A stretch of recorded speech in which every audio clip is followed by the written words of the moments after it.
Hello， 大家好，欢迎收看第272期的亚当球鞋，我是亚当。今天我们一起来聊聊这一双来自李宁的全程11 V2。本期视频由您的点赞赞助播出。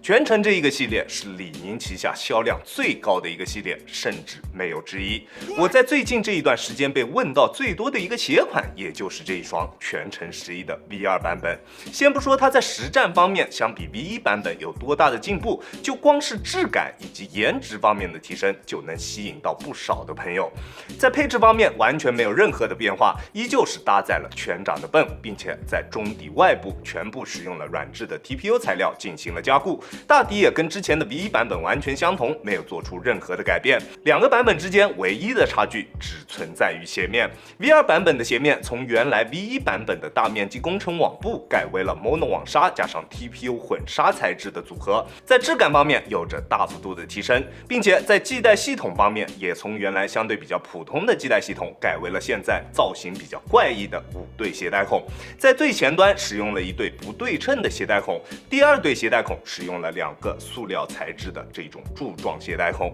再后面2对鞋带孔都使用了类似于动态鞋带孔的设计，最后一对鞋带孔则为比较普通的传统鞋带孔。中间的这3对鞋带孔与鞋带之间的摩擦力非常的大，只要拉紧就完全不会出现松动的情况，让球鞋在中段的锁定相比 V1 版本有着非常明显的提升。我第一次穿这一双鞋的时候，习惯性的把鞋带拉得很紧，穿了没多久就明显感觉到在中足部位出现了血液不流通的感觉，在中段的锁定真的非常强，甚至可以说是有点变态的。如果大家购买了这个鞋款，千万不要像我一样一上来就把鞋带拉得非常紧，尽量给它留一点余量，这样尽可能的能保证它在包裹方面的舒适度。而且在没有系得特别紧的一个情况下，它的整体锁定表现也完全不会出现任何问题。在急停急起的时候不会出现顶脚趾或者是掉跟的现象，在变向的时候也完全不会出现脚在鞋内位移的情况。在尺码选择方面，我平时耐克穿 42.5， 李宁穿42，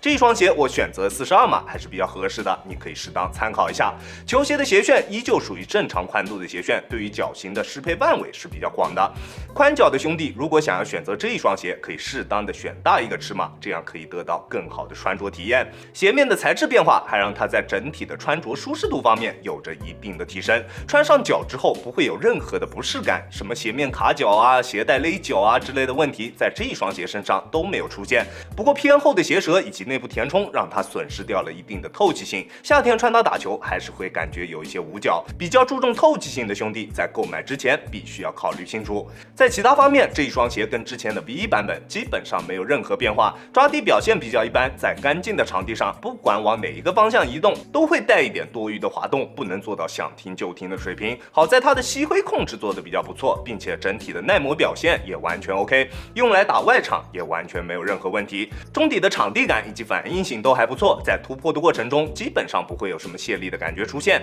缓震水平也完全够用。我180斤的体重，在单纯用脚后跟着地的时候，震脚的感觉也并不明显。中底的内扣问题也依旧是存在的，有脚踝或者是膝盖方面伤病的兄弟，这一双鞋我不推荐你们购买，这一双鞋可能会造成你们的老伤复发，这一点你必须要注意到。在重量方面，单只42码的重量是407克，数值方面的表现并不是特别出色。好在它的整体鞋脚一体性做得非常棒，整体的重量配比做得也非常合理，穿在脚上的体感重量还是比较不错的，绝对在可以接受的范围内。在足弓支撑方面，它的表现比 V1 版本会有些许的提升，但是依旧算不上特别出色。穿久了之后，依旧能感觉到在足弓处有比较明显的疲惫感。这双鞋亚当球鞋主观评级 A 级，它的整体实战表现跟之前的 V1 版本其实并没有太大的区别，除了在中段的锁定做得更好一些之外，在其他各方面的提升都算不上明显。现在 V2 版本相比 V1 版本在价格方面还要贵差不多200左右，